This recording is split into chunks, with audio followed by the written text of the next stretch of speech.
Well, good news, boys and girls. Absolutely awesome news out of the world of artificial intelligence. Now, I know they said they were going to cure disease. We were informed that they need trillions of dollars of investment in order to cure disease. And I'll be honest with you, we are not to that point at this time. Artificial intelligence is not curing diseases. But you know what it is doing? It's bringing you more ads. Because if AI can't cure disease, I guess it can give you more ads. Anyway, so OpenAI right now is piloting their ad revenue system, which is just sad on so many levels. They are very excited to announce to the world that they have $100 million in annualized revenue. And in 2026, it's all about the annualized revenue because, that number sounds better. When they say annualized revenue, that is, if they keep making the same amount of money they've made up until this point in time, that's how much they will make for the entire year. Whether or not they actually do that, who the hell knows? So really, they've made about $16 million in 2 months, and that is what they're excited about. I mean, it's money, like anybody else. That's real money. The problem is when you sign $1.3 trillion in contracts, $16 million just isn't very much money. And this is, again, where we talk about my frustrations with this whole AI idiocy, the AI fraud. It's not with the technology itself. It's not with whatever, people using it or whatever else. It is just this fraud has been blown up to such an insane level that almost no amount of money is going to be good enough. You think about this with like the SpaceX IPO. So Elon Musk, doesn't want to be shown up by Sam Altman. So Sam Altman wants a $1 trillion IPO, most likely this year. Elon Musk wants to do better than that. So he wants a $1.7 trillion IPO, initial public offering. This is the lowest, supposedly, this company will ever be worth on the public market. And this is where my frustration comes in. It's like, once you start talking about these numbers, what the hell?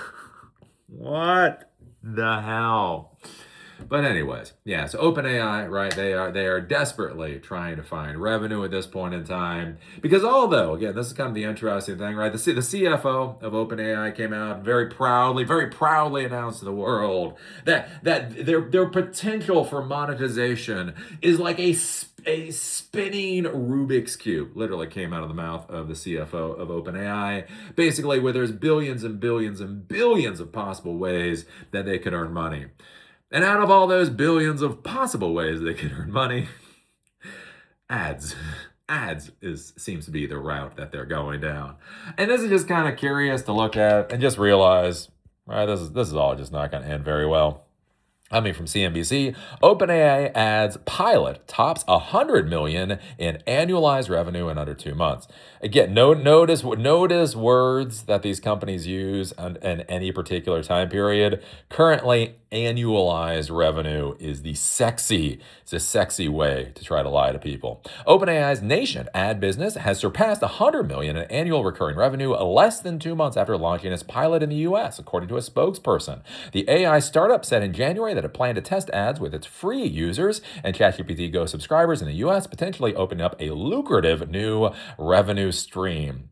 Because yes, when your technology can solve disease or cure disease and solve physics, of course, the real money is going to be in ads. OpenAI is working with more than 600 advertisers and has seen no impact on privacy-related trust metrics, the spokesperson said.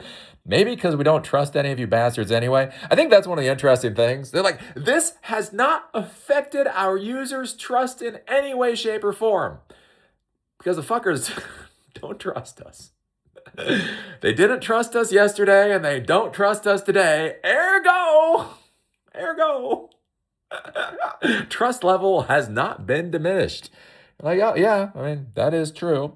Let's see here. The company is also beginning to explore additional testing in Canada, Australia, and New Zealand. Ads within ChatGPT will appear at the bottom. The chatbot's answers will not influence its responses and will be clearly labeled according to the January release. Roughly 85% of OpenAI's free and Go users in the US are eligible to see ads, but less than 20% are shown them on a daily basis. Let's see here. Despite the early success of the pilot, some advertisers have been frustrated by its slow and conservative rollout. OpenAI said the gradual pace of the ads program was intentional. And this is what I want you to think about. Like, just look at words. Don't look in between the lines or any of that. Just look at what people are saying. Now, if these ads, right, aren't going to be giving away your information, right? Privacy is the main metrics and all that kind of stuff. Then why would advertisers be frustrated that they can't get access to your ad stock? Right, there's lots of ways to advertise at this point in time. So one of the big things to be thinking about, again, what is the ROI? What is the cost per click or cost per acquisition or whatever from one platform to another? What is the CPA for YouTube versus AdWords versus Instagram or versus Facebook or Meta, what the fuck it's called, whatever else. So one of the interesting things to be thinking about here is what makes this so special? What is the secret sauce of putting ads on ChatGPT that makes it so that advertisers are frustrated they can't get access to it? Think about this. With everything that Facebook tracks, with everything that Instagram tracks, with all the ways you can hyper target people on these other platforms, what is ChatGPT offering that these other platforms are not? And this is my concern with all of these systems is I'm not necessarily saying they lie, but here's the thing. They will be very specific on what they say, right? They will say something and then they will be on the line of what they say, but what they say and what that actually means might not mean the same thing. So as you go onto this AI platform, you are now going to be given ads, and where does that take you now? Right? A platform that is already getting sued because their AI led teenagers down the road of killing themselves, quite literally. Right? This is a system that has already led to the deaths of users, and now you're putting ads on it. And not only are you putting ads on it, but the advertisers are desperate to get into that platform. Does that make you feel comfortable? Does make me feel comfortable.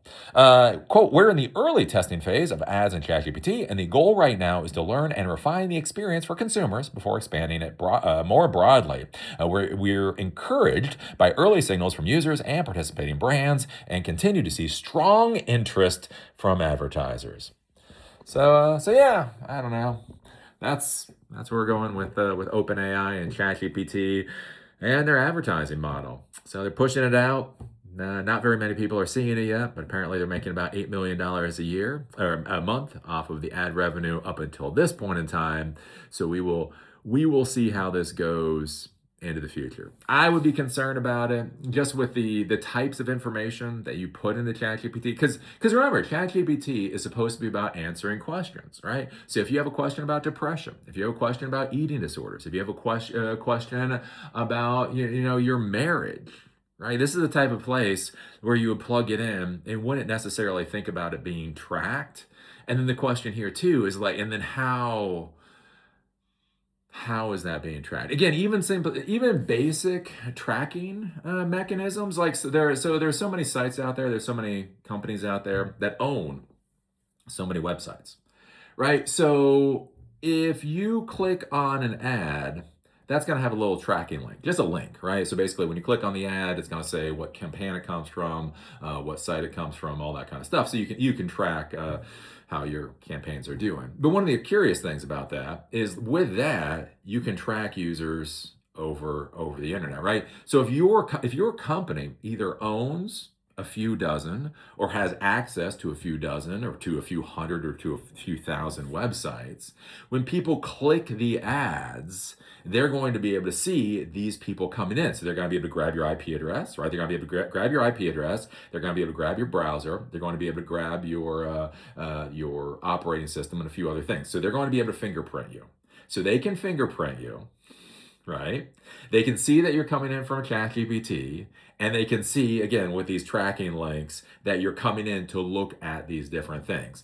I'm looking at this particular weight loss drug. I'm looking at this thing for therapy or counseling, for marriage issues or whatever else. And this is where we talk about in the tracking world and all that kind of stuff, where the metadata can be very important. Like even if your specific queries are not being tracked by ChatGPT or the advertiser, if the responses are not being tracked by ChatGPT or the advertiser, simply by how you click on things, advertisers can get a very impressive view of who you are and what you're interested in. And then think about this again with these tracking mechanisms, that can then go into the Facebook world, right? So you go on to ChatGPT, you search things about losing weight or whatever else, you click on a link.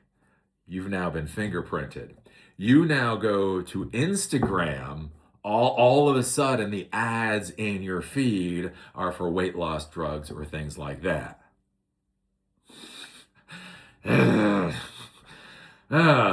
Anyways, this is some basic stuff right here. This is some basic web architecture 101 crap that I'm talking about. This doesn't even get to the really scary shit. So yeah, it'll be curious. It'll be curious to see how far this goes. So remember, boys and girls, as Eli the computer guy says, don't click on ads. Don't click. If you see an ad, go like, oh wow, that's interesting. Close your browser, open your browser back up again, type in the domain name for that particular brand, and then go to it that way, because they will track the hell out of you. So what do you think about this? What do you think about OpenAI making $100 million ARR already? I mean, hey, it's gonna be no time till they pay for that $1.3 trillion in contracts they've already signed. What do you think about this again with the advertising and the thoughts that advertisers are going to be able to track you in more new and interesting ways? What do you think about this? Where you're being told by Sam Altman, right? You're being told by OpenAI, oh no, this is good and this is above board and everything else. But as I've said before, if your advertising is actually good, if your advertising is actually above board, it should be basically about as boring as dirt. There really shouldn't be a lot of excitement there. So what happens when you start to see that advertisers are foaming at the mouth to be able to put their ads on ChatGPT? Does that make it sound quite as innocent and as innocuous as they would want you to think? I don't know. Put your thoughts down below. Do remember, I do these videos in order to support Silicon Dojo, free hands-on technology education that empowers you to do whatever the hell it is you want to do. We're doing a class in Asheville, here in Asheville, tomorrow on the OpenAI API. That should be interesting. We also do classes in Durham. If you're interested, take a look at silicondojo.com to come to the in-person classes. If you want to support my project, there's a donor box link down below. And with that, see y'all later.